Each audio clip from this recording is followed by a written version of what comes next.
Hey guys, welcome back to my channel and another video. Today we are also back to regular scheduling of one video a week. So I hope you guys did enjoy the bonus content. I do want to say that Ollie is also with me upstairs. He's already started growling and we're not very far into this video. So I do apologize if you can hear him. He's just a vocal little boy. So today we are going to be discussing the 24 books that I want to read in 2024. A couple months back, built myself a TBR cart, and this is where I keep all of the books that I need to be read. It's still got Christmas on it because I'm currently filming this a month before it's being uploaded. But the top shelf I always keep, I'm not going to show you guys, just for my current books that I'm reading in the month. They go up the top so I know what I've currently read, and it makes it easy to do my wrap-up videos at the end of the month. And then I've decided that this year I'm actually going to pull the 24 books that I want to read in 2024 off my shelves and put them on my TBR cards. This is the front of it. So excluding a couple of books on here,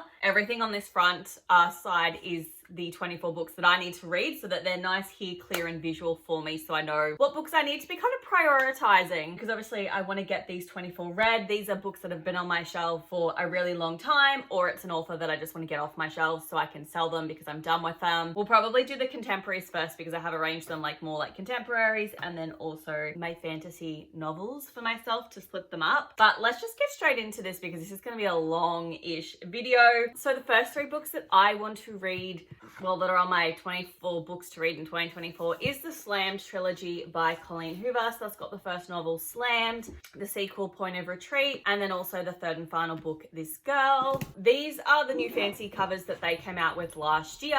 From memory is the first series that I think she's ever come out with, or at least that was published. So I am hesitant to pick it up because it is high schoolers. And if you've seen my Is Colleen Hoover Overhyped or Not video, you will know that I don't enjoy her novels about high schoolers. Really put me off picking these ones up, and I've been very hesitant to pick them up and read it, but I've just decided that I just need to because these are the last three books by Colleen Hoover on my shelves and I want to just read them and get them done and basically sell them so I don't have to deal with her books anymore. All right, so we focus on 18-year-old Lakin. Father has just passed away, and so she basically just becomes the rock for her mum and brother, and then she has a new neighbor move in called, I think it's Will? Yeah, called Will. He's 21. She has a bit of a crush on him. They end up going on a first date, but before they can really kind of take off their relationship, something happens, halts the relationship. So it just kind of sounds like that this is just really a first love story novel. We've got 3 books, so it'll be interesting. I just want to get them off my shelf. I'm not expecting great things by them, so we'll see how I go. And then the fourth book that I want to read is The Quiz Quotient by Helen Huang. Is it Helen Hong? I think I'm pronouncing a different author. So this is a book that I've had on my shelf for probably well over a year now as well, and I just want to get it read. I know people really quite like these novels. There's like, I think another 2 by this author that I haven't picked up, but we focus on Stella, and she really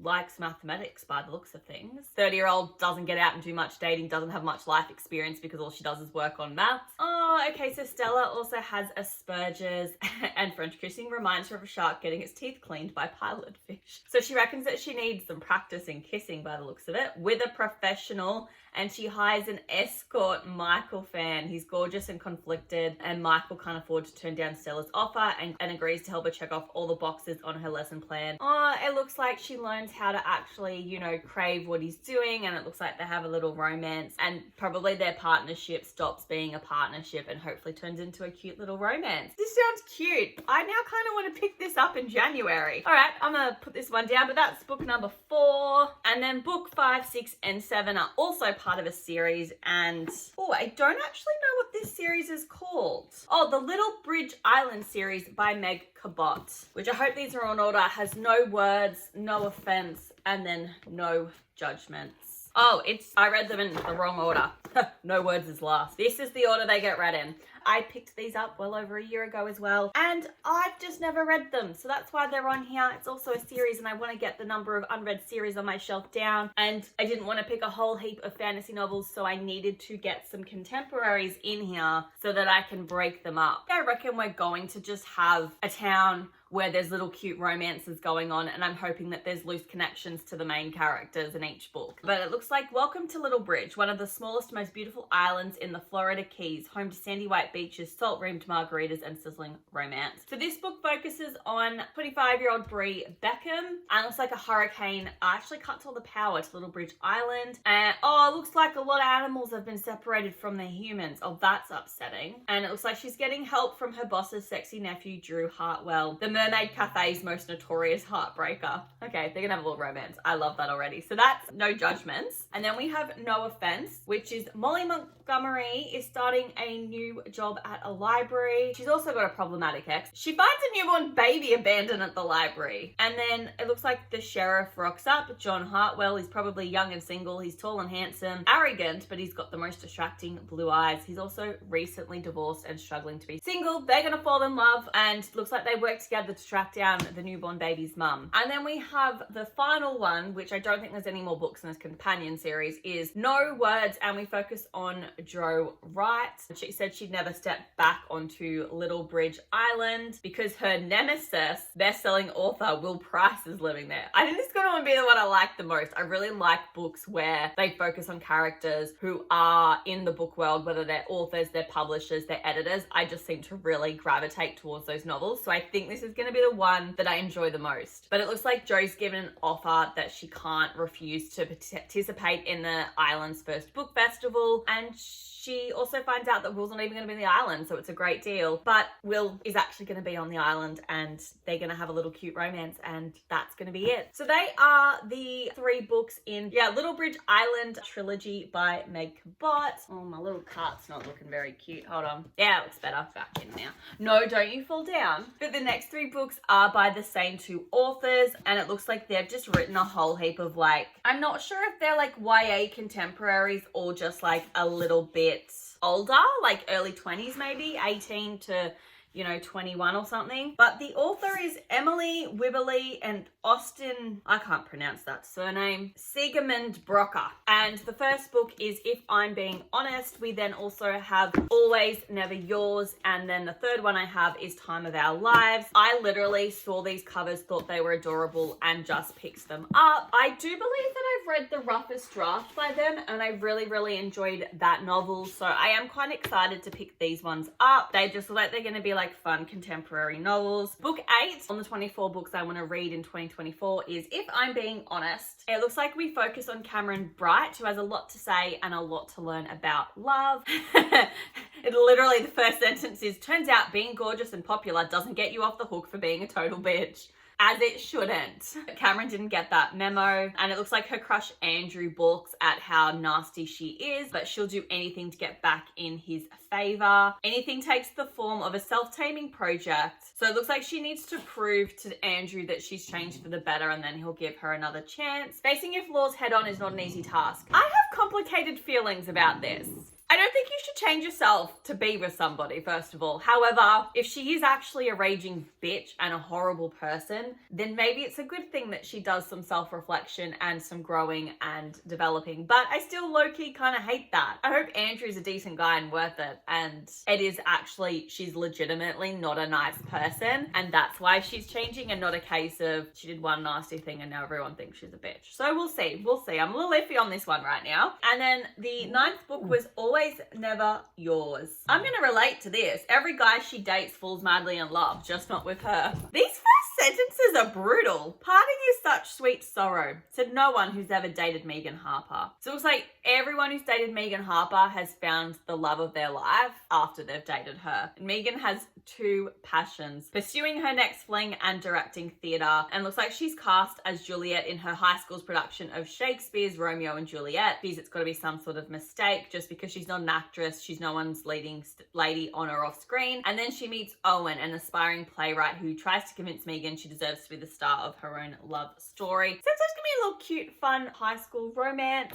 Hopefully there's not a lot of like Shakespeare references because that might annoy me because I'm not a huge fan. And then book number 10 is Time of Our Lives. So we're focusing on Fitz Holton. He's got his future matched out. He wants to attend college close to home. Oh, and care for a single mother while she battles onset Alzheimer's. And looks like she's insisting that he goes on a 10-day college tour, which he thinks is unnecessary. And let me guess, he meets a woman, falls in love, and wants to go to a college far away. Then we have Jupiter Ramirez, counting down the days until she can leave her crowded home with 5 younger siblings and 0 privacies, and she plans her own college tour with one goal in mind, just to get out. And looks like they cross paths on the first stop in Boston. They're at odds from the moment they meet. Finding each other might just be the first step toward finding themselves, and a love that carries them out of the past and into a wide open future. That's just a little bit adorable. So they're the next 3 books that I want to read by Emily and Austen. They just seem like really fun, cute rom-com coming of age novels, I'd say, because they're around that, I don't know, 16 to 19 age. So it sounds like it's going to be a fun time. Book 11 is You Have a Match by Emma Lord. I picked this novel up, I think it was the start of 2023 or earlier. I had read Tweet Cute by Emma Lord back when it first came out, really enjoyed it. I picked this one up and I just never read it. So we've got our main character, Abby. She signs up for a DNA service. It's mainly to give her friend and secret love interest, Neo, a nudge. That doesn't make sense, but okay. Looks like things have been very awkward between Leo and Abby. But then after doing this DNA test, she discovers she's got an older sister and Savannah's about 1.5 years older than her. And it looks like they have the same parents, but Abby doesn't know why Savannah was given up at birth, so they decide to meet up at camp and I guess get to know one another and figure out what's going on. Looks like Leo also attends this camp as well. So things aren't going to go well. I'm interested to see what happens in this novel. And then the 12th and final contemporary novel that I have picked to read this year is If the Shoe Fits by Julie Murphy. This just really just gave me like Cinderella vibes, and that's why I picked it up. Like literally the main character is called Cindy and she loves shoes. That's literally the first sentence. She's a fashion obsessed plus size woman and she can never find designer clothes that work on her body, but a special pair of shoes always fits just right. Stop it. This is like literally a Cinderella retelling because it literally goes that she moves back in with her stepmother, Erica Tremaine. That's the evil stepmother. She's an executive producer of the world's biggest reality dating show.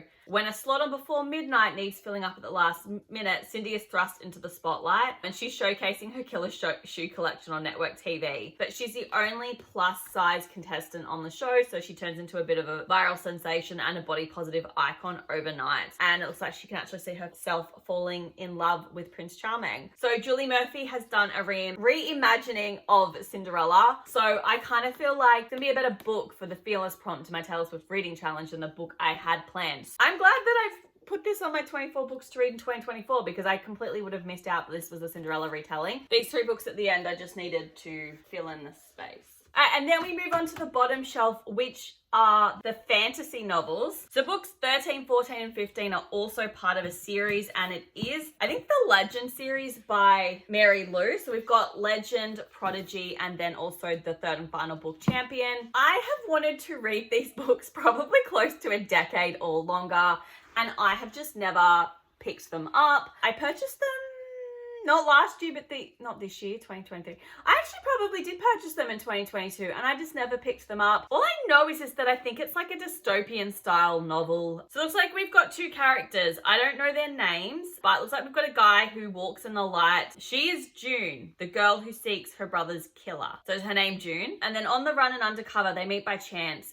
Irresistibly drawn together, neither knows the other's past. But, oh, his name is Day. Okay, so we focus on Day and June. But Day murdered June's brother and she is sworn to avenge his death. And it looks like we've got a Republic of America. So it looks like we've had a dystopian society that's been reworked probably after a war, and they're now a republic. So that's just giving me Star Wars vibes when you say Republic of whatever. So anyway, they're the 3 novels. I'm not going to discuss these 2 because obviously they're sequels to this one and I don't want to spoil myself and or you guys if you haven't read them. It's just about time that I read these books and worked out what the go is because I think people really quite enjoyed them and I just never picked them up for whatever reason. And then book 16 is King of Battle and Blood by Adrian Isolde. Why?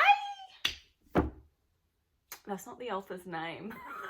I couldn't work out why it was Adrian X Isidol. I'm like, that's a weird name. These all sound like first names. That's the characters. It's Adrian and Isolde, or whatever her name is. The author is right here up at the top. I couldn't have missed it more if I tried. I went for the tiny ass writing. It's Scarlett St. Clair. This is probably so you can identify the main characters for the series. Yeah, I'm not stupid. Because I was really confused why the first sentence started with the author's last name. It's because it's the fucking main character, you idiot. I'm not going to say her name because I can't pronounce it. I've already butchered it like 3 times. The main character considers her wedding day to be her death day. To end a years-long war and protect the people of her kingdom, she has to marry the vampire king, Adrian Alexander Vassiliev, and she has to kill him. But her assassination attempt is thwarted, and Adrian tells her if you try to kill him again, he will raise her as the undead. What? Faced with the possibility of becoming the thing she hates most, she seeks other ways to defy him and survive the violence and political mechanisms of his brutal vampire court. Except it isn't the court she ends up fearing the most, it's her intense attraction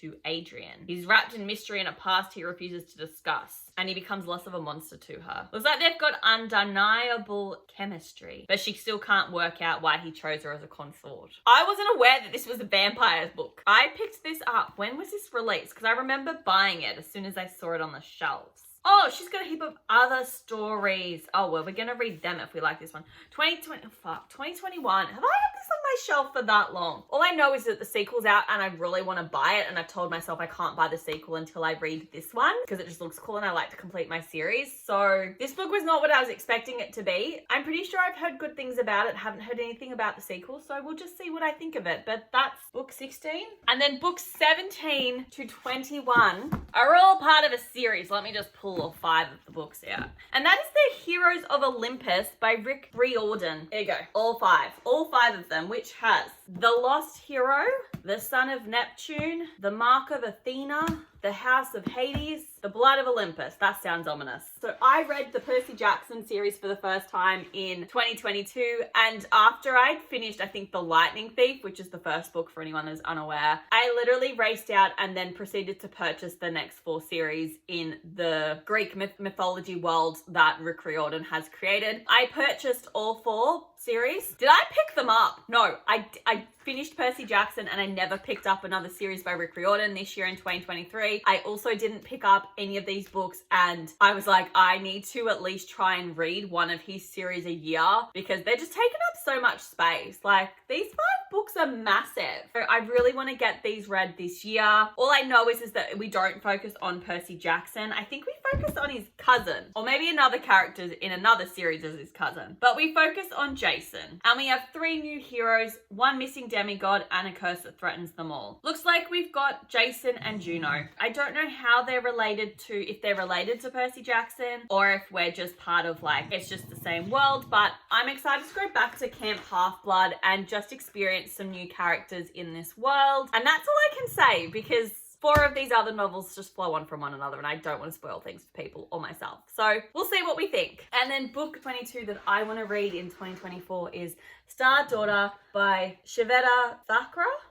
I bought this book because I thought the cover was stunning, and I've proceeded to never pick it up in the 2 years I've had it sitting on my shelf. This is very much the year of reading books that have been on my shelf for over a year and a half. But this book focuses on Sheetal, and her mother is an actual star, and she has a pull to the sky because her mum's a star, and her mum eventually goes back into being part of a constellation. And then on her 17th birthday draws nearer, the pull from the sky is growing stronger. It's like she loses control, and a flare of starfire burns her human father, and it's an injury that only a full star's blood can heal. So she's got no choice but to ascend to the sky, but her celestial family has summoned her for a reason, to act as their human champion in a competition to decide the next ruling house of the heavens. And because she's so desperate to save her father, she agrees to do it. But obviously, looks like stuff goes down. I think it'd be a really cool, interesting concept, because when we're up in the sky with stars, and do they sparkle? Are they shiny? Because if you look at this cover, like, there's iridescent shit going on here. So I'm intrigued to see what this brings and to finally get it off my shelf as read. And then book 23 is Cast in Firelight by Dana Swift. I just clearly pulled books off my shelf because of how cool the covers look that I want to get read, and the standalone ones. So we focus on our 2 main characters, Adra and Jatin.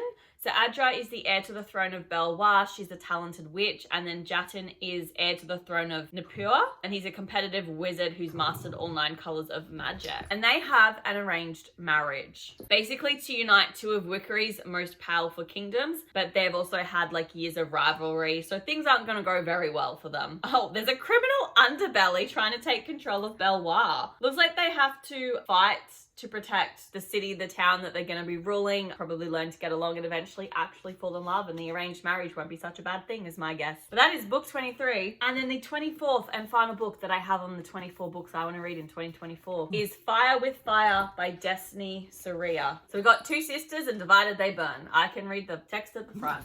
This is a dragon book. I didn't realize that this was dragon. Now I understand why I picked it up. Like, the first line is, they were born to kill dragons. So Danny and Eden were born to kill dragons, but that's the only thing the sisters have in common. So for Danny, dragon slaying takes a backseat to everyday high school life. Sorry, they're in high school? I thought this was going to be like some fantasy world. Oh my god, it's modern day people fighting dragons. Shut the fuck up. And for Eden, slaying is her life. Yet they both agree on one thing. Where dragons are concerned, it's kill or be killed. Sorry, I have a modern day story about killing dragons. Oh, and then Danny meets a dragon and she forges a rare and magical soul bond with him. And as they grow closer, she just starts to question everything. It looks like the sisters are gonna be divided. And this is gonna be a problem. It looks like we've got some sorcerers as well. And there's an impending war. And the fact that this is about dragons has just blown my mind because I didn't even realize that when I picked this book. So I'm really excited to read this, and maybe I'm gonna pick this one up to start my year off. I probably am. Is there a sequel? I have to go Google this. Alrighty guys, so they are the 24 books that I want to read in 2024. I hope you guys enjoyed this video. Please let me know in the comments down below if you are also participating in the 24 books to read in 2024 and which books are on your list. And thank you so much for watching this video. If you did enjoy it, please feel free to hit that like button. And as always, please hit the subscribe button if you haven't already done so. And I will see you guys in my next video. Bye.